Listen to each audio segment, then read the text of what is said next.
Friends, మునగాకు పచ్చడి చేసి చూపిస్తా. మునగాకు నుంచి ఎన్నో లాభాలు ఉన్నాయి. బీపీ కంట్రోల్ ఉంటుంది, షుగర్ కంట్రోల్ ఉంటుంది, రుచికి రుచి మంచిగా ఉంటుంది. ఇది మునగాకుతోటి పచ్చడి చేసి చూపిస్తా. కొన్ని 3 స్పూన్ల నువ్వులు వేపుకోవాలి.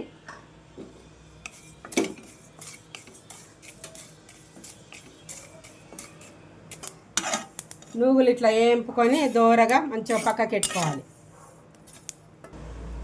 కొద్దిగా ఆయిల్ వేసి కొంచెం శనగపప్పు, కొంచెం మినపప్పు, కొంచెం మెంతులు, కొంచెం జీలకర్ర వేసి ఇట్లా దూరగా వేపుకోవాలి. ఇవి కూడా ఇట్లా దూరగా వేపుకొని పక్కన తీసి పెట్టుకోవాలి. 10 గల్లై ఒట్టిమిర్చి వేసుకోవాలి.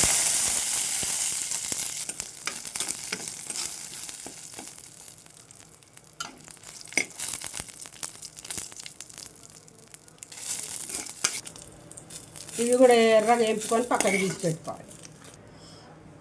మునగాకు శుభ్రంగా కడుక్కొని ఇది నీళ్ళు వచ్చిన తర్వాత ఇట్లా ఆయిల్లో వేపుకోవాలి.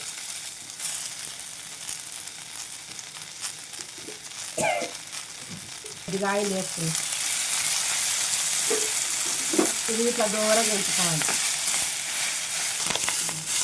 మునగాకు కూడా మంచిగా దూరగా ఇట్లా వేపుకోవాలి. ఇది కూడా తీసి పక్కకి పెట్టుకోవాలి. కొద్దిగా ఆయిల్ వేసి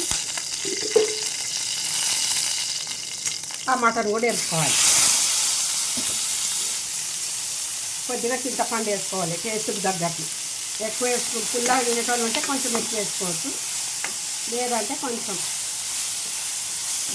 ఇది కూడా ఇట్లా ఆయిల్ వేపాలి. మనకు ఇట్లా కొంచెం గట్టిగా కాకుండా లూజ్ కావాలంటే కూడా కొంచెం వాటర్ వేసి ఉడికియాలి.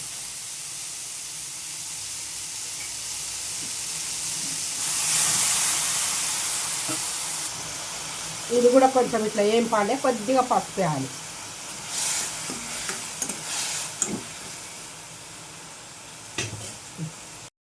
నువ్వులు, శనగపప్పు, మినపప్పు, పచ్చిమిర్చి, ఒట్టిమిర్చి ఇవి మిక్సీ చేసుకోవాలి.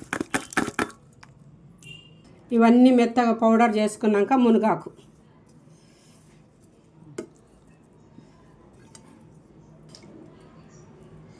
టమాటా వేయాలి. ఇట్లా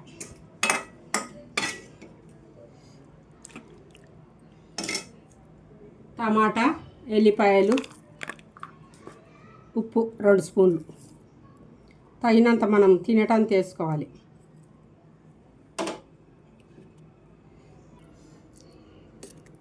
మునగాకు చట్నీ రెడీ అయిపోయింది. హెల్త్ పరంగా బాగుంటుంది, టేస్ట్గా బాగుంటుంది. ఇది మళ్ళీ పోసేసి చూపిస్తా.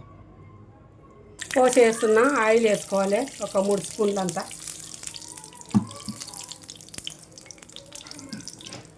జీలకర్ర, ఆవాలు, ఒట్టిమిర్చి, ఎల్లిపాయలు, కరివేపాకు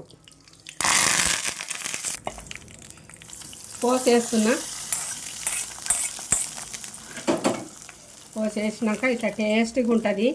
మనము పలసగా కావాలంటే నీళ్ళు టమాటాలు ఉడికేటప్పుడు వేయాలి. సపరేట్ వేసినామంటే పాసిపోతుంది. ఎక్కువ రోజులు ఉండదు. ఇది ఫ్రిడ్జ్లో పెట్టుకుంటే 2 రోజులు 3 రోజులు ఉంటుంది.